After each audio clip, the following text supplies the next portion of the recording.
पहाड़ी हरे नमक का खाना।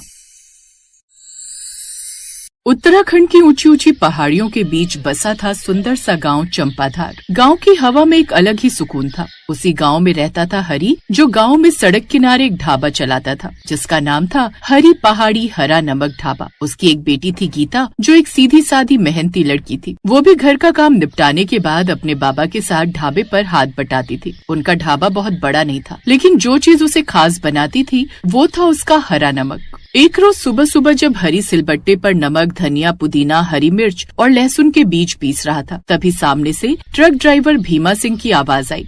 अरे ओ गीता बेटिया, आज भी? समझ गई काका, आज भी 2 पराठे और हरा नमक। हाँ बेटिया, तेरे बाबा के हाथों के बने हरे नमक के बिना तो गाड़ी स्टार्ट ही नहीं होती। भीमा हंसते हुए बोलता है। तभी पास बैठा भीमा का नौकर छोटू बोला, लेकिन क्या बात है काका, आज नमक की खुशबू कुछ ज्यादा ही आ रही है। हाँ बेटवा, आज इसमें गीता बिटिया ने जंगली नींबू भी डाल दिया है, जिससे असली पहाड़ी स्वाद आता है। अरे वाह, फिर तो और भी मजा आ जाएगा। हरी का हरा नमक सिर्फ मसालों का मिश्रण नहीं था, वो उसकी मरी हुई पत्नी ममता की याद था। वो बहुत ही अच्छा नमक बनाकर बेचती थी और हरी ने उसी से सीखकर खुद का ढाबा खोला था। उसके ढाबे पर अक्सर आते जाते लोग अपनी गाड़ी रोककर खाना खाते, तो गीता और हरी शहरी लोगों को भी पहाड़ी हरे नमक का स्वाद जरूर चखाते। ऐसे ही एक रोज दोपहर को एक सफेद कार ढाबे के सामने रुकी। उसमें से उतरी एक मॉडर्न लड़की अंजलि। वो दिल्ली से आई थी और यूट्यूब फूड ब्लॉगर थी।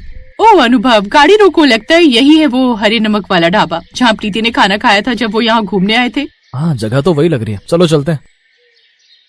आप हरी जी हैं? मैंने आपके ढाबे के बारे में बहुत सुना है। यहाँ का पहाड़ी नमक का खाना। सुना है तो चख भी लो बिटिया। गीता बिटिया, जरा लगाओ इनके लिए पहाड़ी खाना। फिर उन्होंने मंडुए की रोटी और आलू के गुटके मंगवाए, जिसमें उन्होंने हरा नमक पीस कर डाला हुआ था। फिर साथ में छोटी कटोरी में हरा नमक और लस्सी का ग्लास भी। जैसे उसने पहला कौर लिया, उसकी और अनुभव की आंखें चमक उठी। ओह माय गॉड, ये तो कमाल है। फिर वो कैमरे की तरफ देखकर बोली, दोस्तों, मैं आज पहाड़ के दिल में हूँ और यहाँ का हरा नमक तो सच में शब्दों से परे है। Wow, yummy. अनुभव को पहाड़ी खाने के साथ साथ पहाड़ी लड़की की सादगी यानी गीता भी बड़ी पसंद आई। अब वो अगले 2 दिन तक वहीं पास में एक रिसोर्ट में ठहरे, लेकिन तभी वो खाना खाने उसी ढाबे पर आते। अनुभव तो गीता को देखता ही रहता। क्या बात है अनुभव, देख रहे हूँ तुम गीता में कुछ ज्यादा इंटरेस्टेड हो। कहो तो बात आगे बढ़ाऊं? अरे नहीं मेरी माँ, मैं खुद ही उनसे बात कर लूंगा। अब अनुभव हरी से गीता का हाथ मांगता है। शहर से आया रिश्ता देख हरी भी खुशी खुशी इसके लिए हाँ कर देता है। अनुभव भी इस बारे में अपने परिवार से बात करता है और फिर गीता की शादी अनुभव से हो जाती है और गीता शादी कर शहर आ जाती है। शादी को अभी महीना भर ही हुआ था, लेकिन ससुराल की जिम्मेदारियाँ उसने ऐसे संभाल ली थी जैसे बरसों से वो वहीं हो। उसकी सास कमला देवी थोड़ी सख्त मिजाज की थी। मेरी बात कान खोल कर सुन, आज तेरे ससुर जी के दोस्त आ रहे हैं। कुछ खास बनाना पड़ेगा, कुछ स्वादिष्ट बनाना, क्योंकि हमारे यहाँ बहुओं के खाने का हुनर ही देखा जाता है, समझी? जी मम्मी जी। अब गीता के चेहरे पर हल्की चिंता छा गई। क्या बनाऊं? खैर जो भी बनेगा उसमें हरे नमक का तड़का तो जरूर लगेगा। अच्छा हुआ जो मैं अपने साथ हरा नमक पीस कर ले आई थी। अब पहाड़न गीता ने खाना बनाना शुरू कर दिया। कुछ ही देर में उसने दाल मखनी, फ्राई गोभी, मटर पनीर, बथुए का रायता, इसके साथ ही उसने सलाद में प्याज, टमाटर और खीरे का सलाद भी काट लिया और उसमें भी हरे नमक को ऊपर से उसमें डाल दिया। तभी उसकी ननद किचन में आई। भाभी, आज खुशबू तो बड़ी अच्छी आ रही है, कुछ स्पेशल बन रहा है क्या? हाँ, आज हरे नमक का खाना बना है। यूँ समझो कि पहाड़ी खाना बन रहा है। ओहो, अच्छा, लेकिन ध्यान रखना, अगर नमक मिर्च फीका हो गया तो माँ तो पहाड़ सिर पर उठा लेंगी, इसलिए उनसे जरा बचकर रहना। ये बात सुनकर वो दोनों हंस पड़ी। बाहर कमला देवी अपनी पड़ोसन शांति से बातें कर। भाई कमला, आज तेरी बहू बड़ी देर से किचन में खड़ी है, ऐसा भला वो क्या बना रही है? यूँ समझो शांति कि आज मेरी गांव की उस पहाड़न बहू की परीक्षा है। आज घर में कुछ मेहमान आ रहे हैं, तो अब देखते हैं कि वो ऐसा क्या खास बनाती है। अरे कमला, नई बहू है, थोड़ा प्यार से सिखा दे। अब माना कि वो शहर की नहीं है, गांव की है, लेकिन उससे अभी परीक्षा मत ले। पहले उसे थोड़ा यहाँ के बारे में सिखा तो देती। क्यों, हमारे जमाने में किसने सिखाया था? हमने भी तो खुद ही सब सीखा है। वो बात कर ही रहे थे कि उसी समय गीता की सास की बड़ी ननद विमला बुआ भी आ पहुँची। अरे वाह कमला, तेरी बहू आज ऐसा क्या बना रही है? सुना है तेरी बहू पहाड़ी लोग खाना बनाने में बड़े माहिर होते हैं, तो सोचा मैं भी चखाऊं। देखो तो सही कितना पहाड़ीपन है उसमें। हाँ जी, आज हम सब मिलकर बहू के हाथ का खाना खाएंगे। कुछ देर बाद दोपहर के समय मेहमान आ गए। आज बड़े दिनों बाद आना हुआ तुम्हारा। हाँ, हमने तो वक्त निकाल भी लिया। वो क्या है ना, तेरे बेटे की शादी के वक्त हम दिल्ली से बाहर गए हुए थे एक शादी में, इसीलिए आ नहीं पाए। इसीलिए तो सोचा बड़े दिन हो गए तुम सबसे मिले हुए, इसी बहाने तुम सब मेरी नई बहू के हाथ का बना खाना भी खा सको। हाँ, सही कहा। कुछ देर बाद गीता बाहर आई। फिर कुछ देर बाद उसने सबके लिए खाना परोसा। सभी लोग खाना खाने बैठ गए। फिर कुछ देर बाद जैसे ही रामलाल ने पहला खाना खाया, अरे वाह, ये हरा नमक का बना हुआ खाना है ना, जो उत्तराखंड के हरी ढाबे पर मिलता है। इस खाने का स्वाद तो बिल्कुल वैसा ही है। अरे ये मेरी बहू यानी गीता उसी हरी ढाबे वाले की बेटी है क्या? बहू तुम हरी की बेटी हो? जी, मैं उन्हीं की बेटी हूँ और ये सारा खाना मैंने पहाड़ी नमक डालकर ही बनाया है। भाई वाह, जो स्वाद तुम्हारे पिता के हाथों में है उससे कहीं ज्यादा स्वाद है। वाह बहू, शहर में ये हरे नमक का खाना खाकर तो भाई मजा आ गया। सच में कमाल है, बिल्कुल पुराने पहाड़ी स्वाद जैसा। बहू तूने तो शहर में बैठे बैठे गाँव की याद दिलवा दी भाई।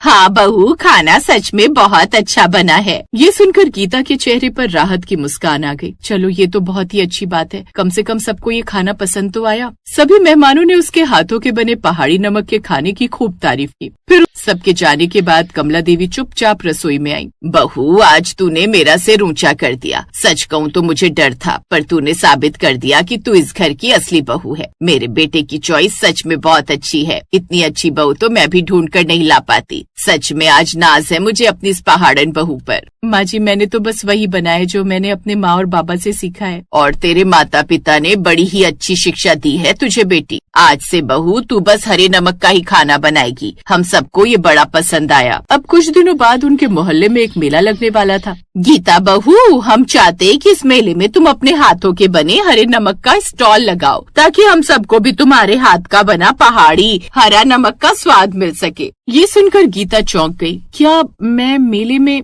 हाँ, देखना ये सबको बड़ा पसंद आएगा। हाँ, मेरी बहू इसमें भाग जरूर लेगी और मैं जानती हूँ इसका बनाया हुआ नमक सबको बड़ा पसंद आएगा। अपनी सास की बात सुनकर अब गीता को भी हौसला मिल गया और फिर मेले में गीता ने बड़े प्यार से हरा नमक बनाया, जिसकी खुशबू से सब उस ओर खींचे चले आए। फिर लोग लाइन लगाकर खरीदने लगे। उस रोज से उसने 30,000 की कमाई कर ली। अब धीरे धीरे गीता का हरा नमक उस मोहल्ले की पहचान बन गया। हरे नमक का असली स्वाद मसालों में नहीं, रिश्तों की मिठास में है। और हर बार जब सिलबट्टे पर जड़ी बूटियां पीसी जाती हैं, तो लगता है जैसे पहाड़ की मिट्टी, हवा और प्यार सब उसमें घुल रहे।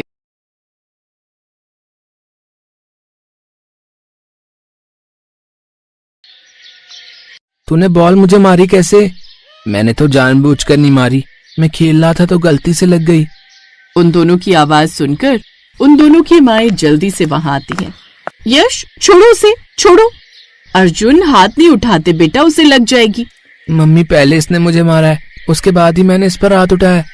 अरे ये तो बच्चा देख के नहीं खेल सकता। बहन जी आप अपने। रश्मि ने जैसे ही किंजल की तरफ देखा तो हैरान रह गई।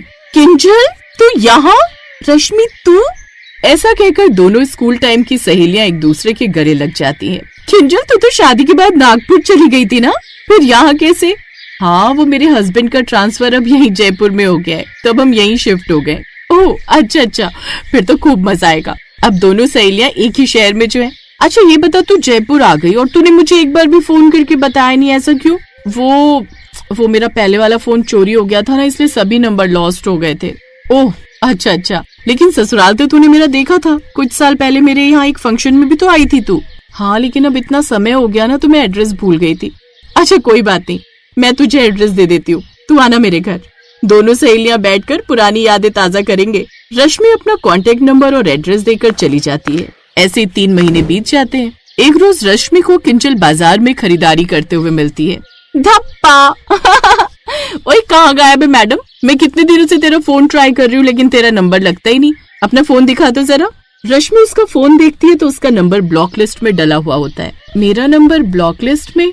अरे वो शायद अर्जुन ने ना गलती से गेम खेलते हुए डाल दिया होगा। अच्छा कोई नहीं, ले मैंने ब्लॉक लिस्ट में से हटा दिया। अब ये बता तू कब आ रही है मेरे घर? तेरे घर? रश्मि ऐसा कर, इस बार तू आ जा मेरे घर। आ जाऊंगी, लेकिन पहले तू आना। अब बता कब आ रही है? वो क्या है ना रश्मि, अभी तो हमें इनके गांव में कोई पूजा है तो कुछ दिन वहां जाना है। अच्छा ठीक है, लेकिन वहां से आते ही आना जरूर। ऐसे किंजल हर बार कोई ना कोई बहाना करके रश्मि को हमेशा टाल देती।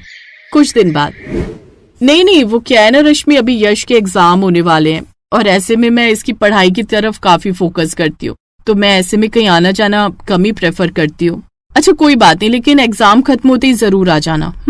ऐसे 7 महीने और बीत गए और फिर एक रोज जब किंजल रश्मि को मॉल में मिली। अब मैं कुछ नहीं जानती, आज तू मुझे बताकर ही रहेगी कि तू हमेशा मेरे घर आने से मुझे टाल क्यों देती है। अच्छा तो तू जानना ही चाहती है तो सुन। तुझे याद है जब मैं कुछ साल पहले तेरे ससुराल आई थी तो तूने मुझे छोले भटूरे के नाम पर उबला हुआ खाना पकड़ा दिया था। मैंने कैसे उसे हलक से नीचे उतारा था ये मैं ही जानती हूँ। अब तो जान मांग लो लेकिन घर आने को मत कहो। किंजल आज तुझे मैं अपने हाथों के बने हुए छोले भटूरे खिलाऊंगी। अरे वाह छोले भटूरे, तू कितने टेस्टी छोले भटूरे बनाती है रश्मि। आज भी मुझे याद है शादी से पहले जब भी तेरे घर छोले भटूरे बनते थे तो मैं उसकी खुशबू सूंघते हुए कैसे तेरे घर दौड़ी चली आती थी। हाँ, और तू उस वक्त वैसे ही खा खाकर इतनी मोटी हो रही थी कि आंटी तुझे तला हुआ खाने के लिए कितना मना करती थी और डंडा लेकर तेरे पीछे दौड़ती थी। आज तो मैं 4-5 छोले भटूरे ऐसे ही डकार जाऊंगी। हाँ, इसलिए मैंने उसमें हींग भी डाला है ताकि उसे पचाने में आसानी हो। Oh thank you so much. अब तू बस परोस दे, मुझसे तो और सब्र ही नहीं हो रहा। कहीं ऐसा ना हो मैं रसोई में जाकर सारी कढ़ाई खा जाऊं। अरे रुक पागल, बस अभी लाई। ये लड़की बिना बस दीवानी है मेरे छोले भटूरे की। ऐसा कहकर रश्मि रसोई में चली जाती है और कुछ देर बाद डाइनिंग टेबल पर किंजल के लिए भटूरे परोसती है। एक्साइटेड किंजल जैसे ही पहला निवाला अपने मुंह में डालती है तो ऐसा मुंह बनाती है जैसे उसके मुंह में किसी ने कड़वे करेले डाल दिए हो। वाह बहू, क्या छोले भटूरे बनाए हैं। वही तो, ये क्या छोले भटूरे बनाए हैं समझ ही नहीं आ रहा। ऐसा लग रहा है जैसे उबले हुए चावल रख दिए हो और बिना तेल के भटूरे, वो भी बिना मसाले के। अच्छे है ना? हाँ अच्छे बने हैं, लेकिन लगता है तू मेरे आने पर इतनी एक्साइटेड थी कि जल्दी में नमक मिर्च डालना ही भूल गई। अरे नहीं यार, वो मेरे ससुराल में सब फीका खाना खाते हैं ना इसलिए। उस दिन के बाद तो मैंने जैसे कसम खा ली आज के बाद तेरे यहाँ नहीं आऊंगी। अब जान भी मांग ले दे दूंगी पर बाय गॉड खाने पर मत बुला।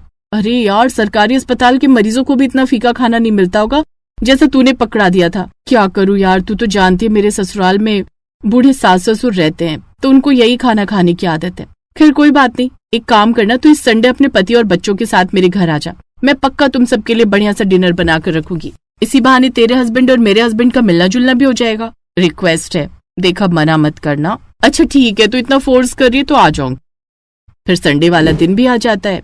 किंजल अपने पति और बच्चे के साथ रश्मि के घर आती है जहाँ उसने तरह तरह की डिश तो बनाई थी। सबसे मिलने के बाद थोड़ी देर बाद वो सब बातें करने के बाद एक साथ डाइनिंग टेबल पर आ जाते हैं। वाह, दाल मखनी, पनीर की सब्जी, गोभी, अब तो मजा आ जाएगा। लेकिन फिर जैसे ही वो सब उस खाने को अपने मुंह में डालते हैं तो तीनों का मुंह बन जाता है और अर्जुन तो झट से बोल पड़ता है, मम्मी मुझे ये गंदा खाना नहीं खाना, मम्मी मुझे उल्टी हो जाएगी। अरे ये ऐसा उबला हुआ फीका नमक मिर्च वाला खाना खाने के लिए बुलाया हमें यहाँ? ऐसा खाना तो सरकारी अस्पताल के मरीजों को भी नहीं दिया जाता, उन पर भी थोड़ा रहम किया जाता है, लेकिन तुम्हें हम पर रहम नहीं आया जो एकदम ही फीका और उबला हुआ खाना पकड़ा दिया है। किंजल, क्या इस खाने के लिए तुमने हमें सुबह से भूखा रखा था? बोलो। सुबह से लगी हुई थी, सहेली के यहाँ दावत है, वहीं पेट भरकर खाएंगे। एक तो वैसे ही सुबह से भूखा हूं और अब ये ऐसा खाना। चलो अब किसी होटल में चलकर खाना खाते हैं, चलो। अरे अभिषेक जी 2 मिनट रुकिए तो सही। हाँ किंजल 2 मिनट रुको, मैं अभी हमारे यहाँ की स्पेशल डिश लेकर आती हूँ। प्रॉमिस वो बिल्कुल भी फीका नहीं होगा, उसे खाते ही तुम सब खुश हो जाओगे। सबके कहने पर वो लोग बैठ जाते हैं और रश्मि अंदर से एक डिश लेकर आती है। अब इसे खाकर देखिए। वो सबकी प्लेटों में पास्ता परोसती है। फिर जैसे ही किंजल और उसका परिवार उसे मुंह में डालते हैं तो उनके नाक, कान और मुंह से धुआं निकलने लगता है। पानी। अरे कोई मेरे लिए फायर ब्रिगेड को बुलाओ, अब तो वही मुंह में लगी इस आग को बुझा सकते हैं। अर्जुन तो इतना तीखा खाकर रोने लग गया। रश्मि सबके लिए जल्दी से पानी लेकर आती है, साथ ही उनको गुड़ भी खाने को देती है। रश्मि, इतना तीखा पास्ता कौन खाता है?